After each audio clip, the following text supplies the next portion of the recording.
안녕하세요, 만 기자입니다. 저는 전남과 부산에 준 피오가 열리는 광양 종합운동장에 나와 있습니다. 잠시 후에 두 팀 중 한 팀이 떨어지는 잔인한 플레이오프가 열릴 예정인데요. 이 경기 지켜봐야 되는 이유가 충분합니다. 이 두 팀 중 한 팀이 승강 피오까지도 갈 수 있기 때문인데요. K리그 1 팀들도 아마 이 경기를 유심히 지켜볼 것 같습니다. 이번 주말 정규리그 마지막 경기에도 볼거리가 풍성합니다. 저희가 찬찬히 한번 뜯어보겠습니다. 23일 토요일 오후 2시 김천 종합운동장에서 열리는 김천과 서울전 살펴보겠습니다. 준우승 상금 2억 원이 걸린 2위 사수를 김천은 노립니다. 반면에 서울은 5년 만에 ACL 진출에 유리할 수 있도록 4위 확보를 노립니다. 김천은 3위 강원과 승점 2점 차지만 다득점에서 지금 7골 차로 밀리고 있거든요. 그래서 이날 무승부로도 안심할 수가 없습니다. 흐름은 좋습니다. 3연속 무승 뒤에 최근 2연승, 이동경의 경기력이 살아난 지난 포항전에선 시원한 3대0 대승을 거뒀습니다. 정정용 감독이 이동경과 같이 리그 타이틀이 걸리지 않은 남은 일정에서 김천 선수들에게 동기부여를 시키기 위해서 부단히 애썼다는데요. 그게 최근 좋은 경기력으로 발현이 되는 것 같고요. 워낙 좋은 선수들로 구성이 되어 있다 보니 수원FC, 포항, 서울과 같이 같은 상세에 있는 팀들의 도전을 즐기는 듯한 인상을 풍깁니다. 김봉수는 비록 A매치 데뷔를 하지 못했지만 국가대표팀 일정을 소화하며 한 뼘 성장해서 돌아올 것으로 예상할 수 있겠습니다. 물론 시차 적응도 해야 할 겁니다. 양 측면에 지금 모재현, 김승섭 컨디션이 굉장히 좋기 때문에 공격진에는 굳이 큰 변화를 줄 것 같지 않은데요. 최종전인 만큼 그간 기회를 받지 못한 일부 선수들에게 기회가 갈 가능성도 있습니다. 김천은 최근 홈 5경기에서 패하지 않으면서 그리고 최근 4경기 연속 홈에서 무실점 중이거든요. 서울로서는 이런 김천의 난공불락을 어떻게 뚫느냐가 관건이라고 할 수 있겠습니다. 서울은 최근 공격력이 썩 신통치 않습니다. 최근 4경기에서 3골, 지난 9월 대전전 이후 7경기째 멀티골이 없습니다. 여기에 득점왕을 놓치긴 했지만 팀 내 최다인 14골을 넣은 일류첸코가 누적 경고로 마지막 경기에 나설 수 없습니다. 링가드를 중심으로 제로톱으로 아마 김천을 상대하지 않을까 예상이 됩니다. 그래도 정정용 감독이 지난 서울, 울산전을 봤다면 경계심을 늦출 것 같지는 않는데요.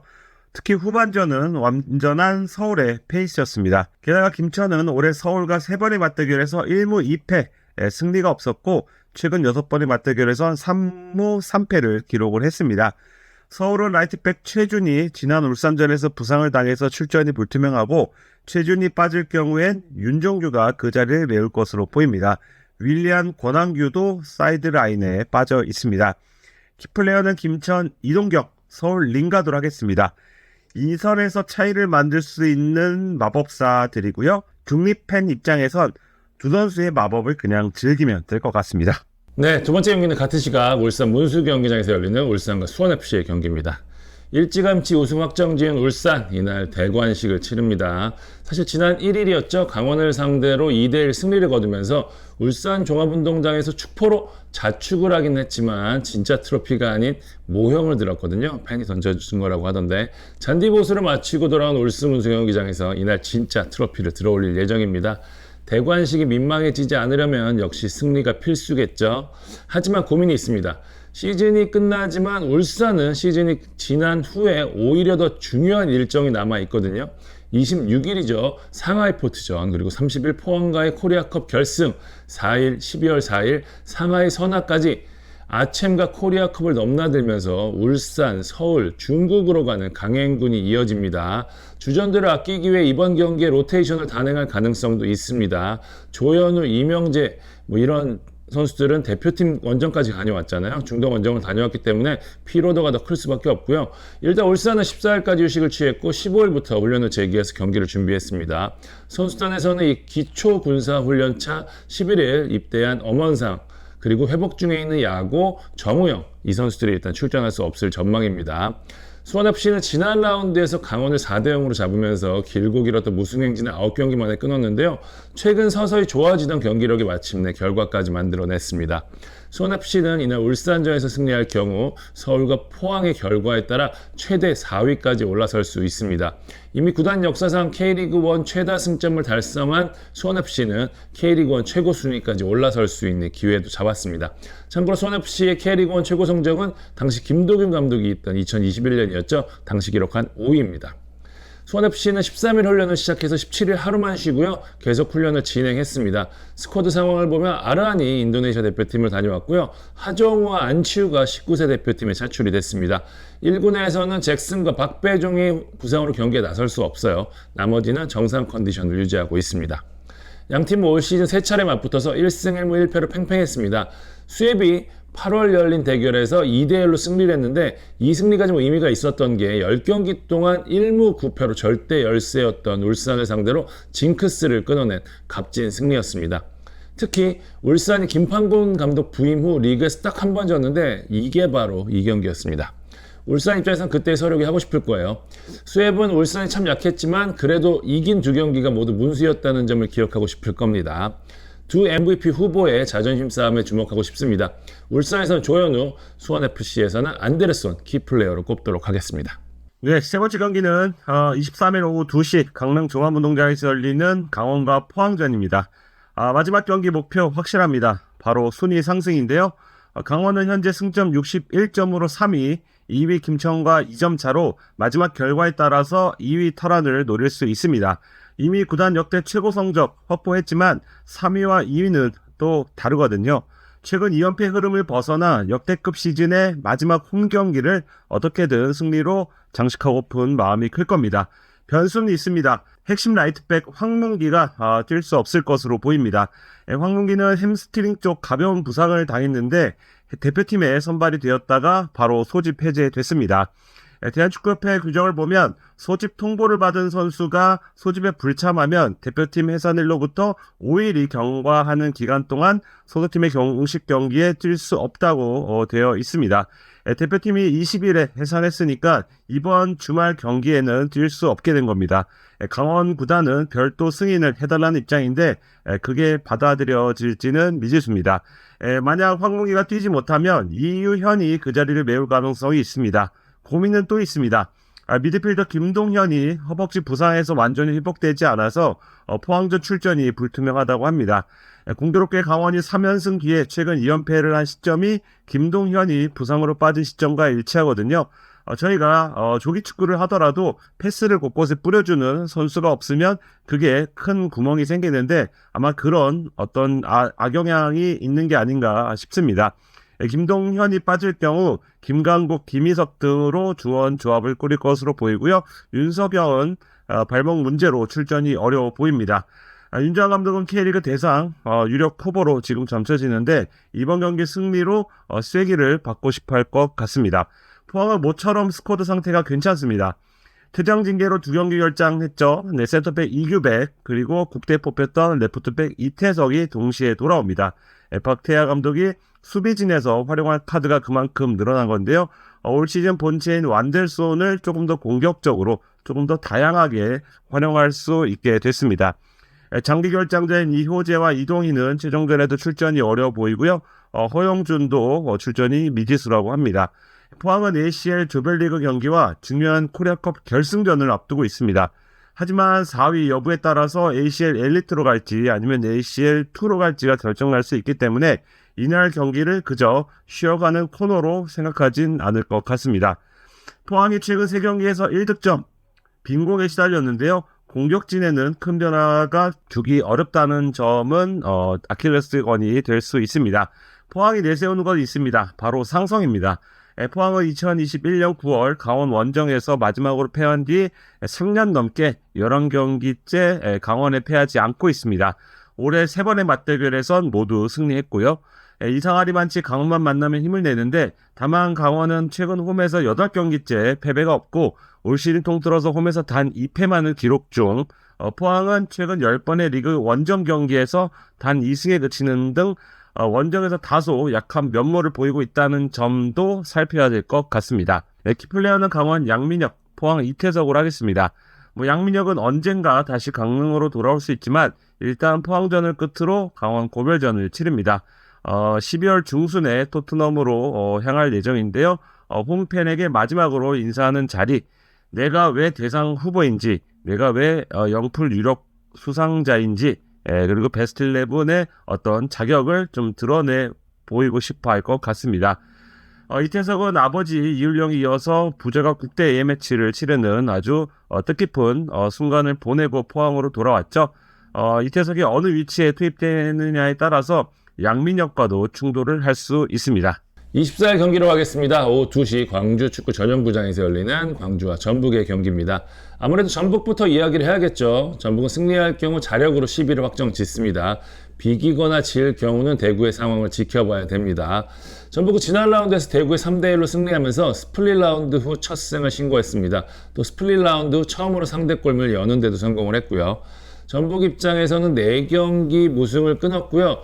그게 강등 라이벌 대구였다는 점에서 순위까지 끌어올린 기분 좋은 승리였습니다. 또 이적 후에 기대에 미치지 못했던 이승우가 1골 1도움을 올리면서 반등의 모먼텀을 마련했다는 것도 분명 호재고요. 전북은 대표팀 차출 없이 온전히 휴식기를 보내면서 이번 경기와 다가올 승강 플레이오프에 대한 준비를 확실히 할 수 있었는데요. 전북은 장소 이동이나 혹은 타팀과의 연습 경기 이런 거 대신에 클럽하우스에서 자체 연습 경기를 통해서 내부 집중력을 강화하는 데 초점을 맞췄다고 합니다. 일단 에르난데스 정도를 제외하고 이렇다 할 부상자는 없는 상황입니다. 안현범도 이날에는 출전이 가능할 것으로 보입니다. 광주는 지난 제주전에서 0대0으로 비기면서 잔류를 확정지었죠. 광주는 스플릿 라운드 들어서 아직 승리가 없는 데다 스플릿 후 첫 경기였던 대구전에서 넣은 한 골을 제외하고는 골맛을 보지 못했습니다.